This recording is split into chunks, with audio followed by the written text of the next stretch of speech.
పెద్ద మనిషి అయిన తర్వాత ఆడపిల్లలకి ఇర్రెగ్యులర్ పీరియడ్స్ వస్తే ఎప్పుడు డాక్టర్ చూపించాలి. సో ఇప్పుడు ఈ పాపని వాళ్ళ మదర్ తీసుకొచ్చారు, 13 years పాప, ఆయనకి ఇర్రెగ్యులర్ పీరియడ్స్ వస్తున్నాయని తీసుకొచ్చారు. సో ఎప్పుడు వరి అవ్వాలి? పిల్లలు మెచ్యూర్ అయిన తర్వాత, పెద్ద మనిషి అయిన తర్వాత ఫస్ట్ 2 years అనేది పీరియడ్స్ ఇర్రెగ్యులర్గా ఉండొచ్చు.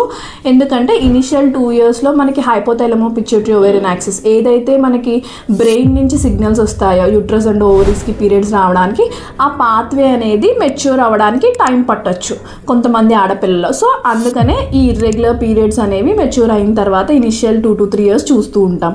సో ఇలాగా పీరియడ్స్ అనేవి 2 to 3 months వస్తే ఏం వరి అవసరం లేదు, ఏమి ఇంటర్వెన్షన్ అవసరం లేదు, ఏం మెడిసిన్స్ అవసరం లేదు. కానీ ఎప్పుడు మీరు డాక్టర్ని కన్సల్ట్ అవ్వాలి. పీరియడ్స్ అనేవి 3 months కన్నా ఎక్కువ టైం అయినా రాకపోయినా, our main important thing, periods అనేవి మరీ ఫ్రీక్వెంట్గా వస్తున్నా, ఎవ్రీ 20 days 15 daysకి వస్తున్నాయి, హెవీ బ్లీడింగ్ అవుతుంది పిల్లలకి, అండ్ కంటిన్యూస్గా ప్రొలాంగ్ బ్లీడింగ్ అవుతుంది, పిల్లలు బాగా వీక్ అయిపోతున్నారు అంటే మాత్రం మీరు కంపల్సరీ గైనకాలజిస్ట్ చూపించాలి.